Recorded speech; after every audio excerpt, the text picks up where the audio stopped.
নমস্কার বন্ধুরা, গ্রামের সুকন্যা চ্যানেলে আপনাদের সবাইকে স্বাগত। আজকে আমি বানিয়ে দেখাবো গোলা রুটি। তো ভালো লাগলে অবশ্যই আমার চ্যানেলটিকে আপনারা সাবস্ক্রাইব করে রাখবেন। গোলা রুটি বানানোর জন্য আমি একটি ব্যাটার বানিয়ে নেব। প্রথমে নিয়ে নিয়েছি একটা কাচের বাটি। তো এখানে নিয়ে নিচ্ছি 1 বাটি মতন ময়দা। আপনারা চাইলে এখানে আটাও ব্যবহার করতে পারেন। আমি এখানে ময়দা ব্যবহার করেছি। আর দিয়ে দিয়েছি 1/2 টিস্পুন বেকিং পাউডার। আর দিয়ে দিচ্ছি পরিমাণ মতন লবণ। আমি এখানে উষ্ণ গরম জল ব্যবহার করছি, আপনারা চাইলে নর্মাল জল ব্যবহার করতে পারেন।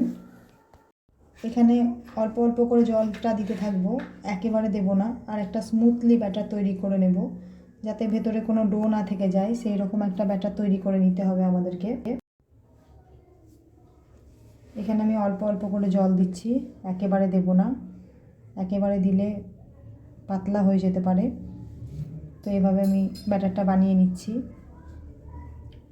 দেখুন ঠিক ব্যাটারটা এরকম হবে। আমি একটা হাতার সাহায্যে আপনাদেরকে তুলে দেখাচ্ছি, দেখলেই বুঝতে পারবেন ব্যাটারের ঘনত্বটা ঠিক কেমন হয়েছে। খুব ঘনও নয়, খুব পাতলাও নয়, ঠিক এমনই বানাতে হবে। তবে গোলা রুটিগুলো খুব সুন্দর এবং নরমও হবে। তো চলুন, এখানে আমি 1 টিস্পুন মতন সাদা তেল ব্যবহার করেছি, দিয়ে হালকা ওপর থেকে মুছে নিয়ে এখানে আমি 1 হাতা মতন ব্যাটার ওপর থেকে দিয়ে নেব। দিয়ে একটা গোল শেপ রুটির মতন বানিয়ে নিচ্ছি। এই রুটিগুলো বানাতে খুব বেশি সময় লাগে না, 2 থেকে 2.5 মিনিট সময় লাগে। তো দেখুন, একটুখানি সময় পরেই বুঝতেই পারবেন যে রুটিগুলো খুব সুন্দরভাবে ওপর থেকে গোলাটা শুকিয়ে আসবে। তো এটা দিয়ে নেওয়ার পরে কিছুক্ষণ আমি ওয়েট করছি। ওয়েট করার পরেই দেখতে পাবেন যে খুব সুন্দরভাবে ওপর থেকে গোলাটা শুকিয়ে গেছে। তো শুকিয়ে যাওয়ার পরে আমি একটা খুন্তি নিয়ে তল দিক থেকে একটুখানি আলগা করে তুললেই এই রুটি উঠে যায় খুব সুন্দরভাবে। দেখুন, দেখলেই আপনারা বুঝতে পারবেন। তো অবশ্যই এইভাবে আপনারা একবার অন্তত বাড়িতে বানিয়ে দেখবেন, আপনাদেরও ভালো লাগবে। আর ভালো লাগলে অবশ্যই আপনারা আমার চ্যানেলটিকে সাবস্ক্রাইব করে রাখবেন। আর ভালো লাগলে লাইক, কমেন্ট, শেয়ার করবেন। এই রুটিগুলো দেখুন একটু একটু করে ফুলে উঠবে। ফুলে ওঠার পরে আলগা আলগা করে আমি খুন্তি দিয়ে চাপ দেব। আর এই রুটি 2বার 3বার উল্টে পাল্টে দিয়ে সেঁকে নিতে হবে, তাহলে খুব সুন্দরভাবে রুটিগুলো ফুলেও যাবে। তো দেখুন, আমি এই রুটিগুলো ভেজে নিচ্ছি। এভাবেই হালকা হালকা করে খুন্তি দিয়ে চাপ দিচ্ছি, আর দেখুন কি সুন্দর ফুলে যাবে রুটিগুলো। এবং রুটিগুলো খুব নরমও হয়, দেখতেই পাচ্ছেন কতটা সুন্দরভাবে ফুলে যাচ্ছে রুটিগুলো।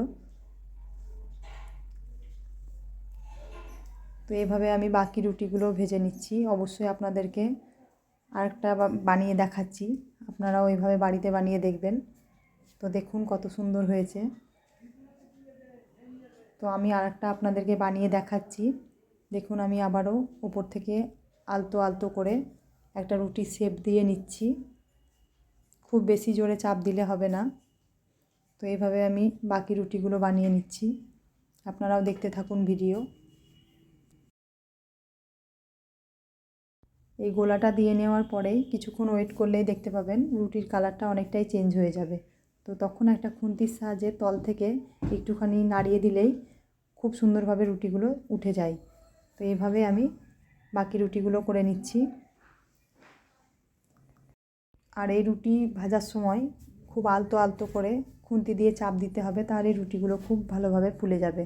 আর এই রুটি বানানোর সময় অবশ্যই আপনাদেরকে একটি জিনিস খেয়াল রাখতে হবে, যে রুটির যে ব্যাটারটা সেটা খুব সুন্দরভাবে বানাতে হবে, তাহলে রুটিগুলো খুব ভালোভাবে ফুলবেও এবং নরমও হবে। তো দেখুন, আমি এখানে একটা খুন্তির সাহায্যে আলতো আলতো করে চাপ দেব, আর রুটিটা কত সুন্দর ফুলে যাবে। তো দেখতেই পাচ্ছেন রুটিগুলো খুব সুন্দরভাবে ফুলে যাচ্ছে। তো এভাবে একবার বাড়িতে বানিয়ে দেখবেন। বাকি রুটিগুলো আমি ভেজে নিচ্ছি।